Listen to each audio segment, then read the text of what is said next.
The Lake Baikal swimmers, the forbidden depths. The wind howled across the frozen expanse of Lake Baikal, sending ripples of unease through the ranks of Soviet soldiers stationed along its icy shores. Captain Alexei Petrov stood at the edge of the lake, his breath curling in the frigid air as he peered into the dark waters below. He had heard the rumors, whispers among the ranks of strange figures glimpsed beneath the waves, of lights that defied explanation, and of divers who had ventured into the abyss, never to return the same. It was the summer of 1982, and Petrov's detachment had been assigned a routine training mission, testing new diving techniques in the world's deepest freshwater lake. The soldiers were seasoned, disciplined men. But there was something unsettling about this place. The water was unnaturally dark, swallowing the light from their lamps as if it resented their intrusion. The dive team, 7 men led by Lieutenant Sergei Volkov, prepared for their descent. Their oxygen tanks hissed as they checked their equipment one final time before slipping into the abyss.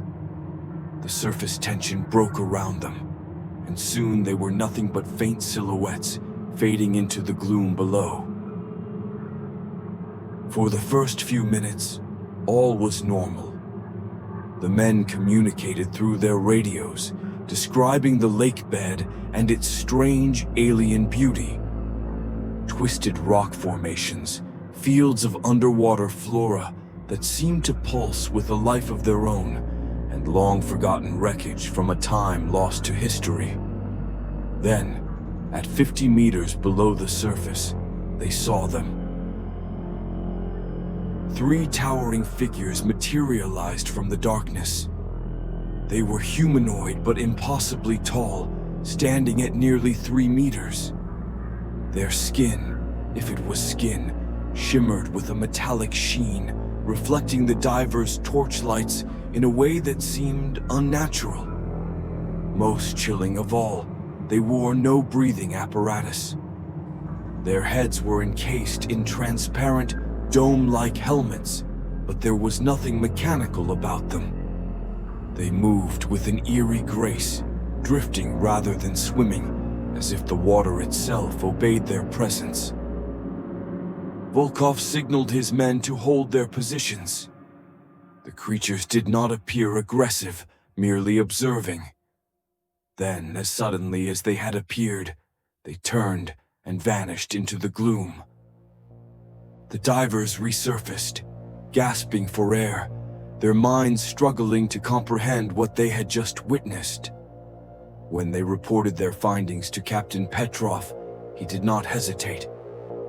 Orders came swiftly from higher command: capture one of the entities. A second dive team was assembled, this time armed with snares and nets. They would not return empty-handed. Descending once more, the team moved cautiously through the murky waters, their torches sweeping the darkness. Then, as if responding to their presence, the figures reappeared. But this time, they did not retreat. Volkov gave the order. A soldier lunged forward, unspooling a wire snare. In that instant, one of the entities extended a long, pale limb and produced a small metallic device. A pulse of energy erupted from it, and suddenly, the water around them churned into a violent, spinning vortex. The divers were thrown upward, helpless against the invisible force, propelling them to the surface. On land, Petrov and his men watched in horror as the lake erupted into foam. The first bodies broke the surface, trembling, disoriented, their faces twisted in agony. The medics rushed to pull them from the water, but 3 of the men lay motionless, their lips turning blue. There was only one decompression chamber operational, and the surviving 4 were hurried inside, leaving the remaining 3 to writhe in agony on the shore. Within minutes, they were dead, victims of rapid decompression sickness, their organs shattered from within. The survivors spoke in hushed, delirious tones.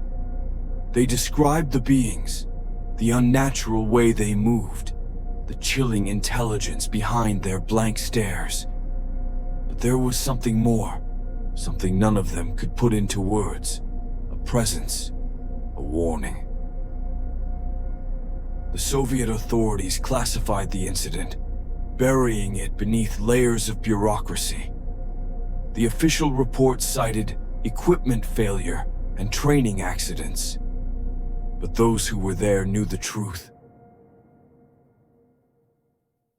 In the years that followed, strange occurrences continued to plague Lake Baikal. Fishermen spoke of monstrous shapes gliding beneath their boats, of nets shredded beyond repair. Lights danced upon the surface at night, dipping below the waves and vanishing without a trace. Some believed the beings were still there, lurking in the depths, watching, waiting. To this day, no one knows what truly lies beneath the surface of Lake Baikal. Some say the entities were visitors from the stars. Others claim they were something far older, something that had always been there, hidden in the abyss. One thing remains certain. Whatever exists in the depths of Lake Baikal is not meant to be disturbed, and those who dare to seek it may never return the same.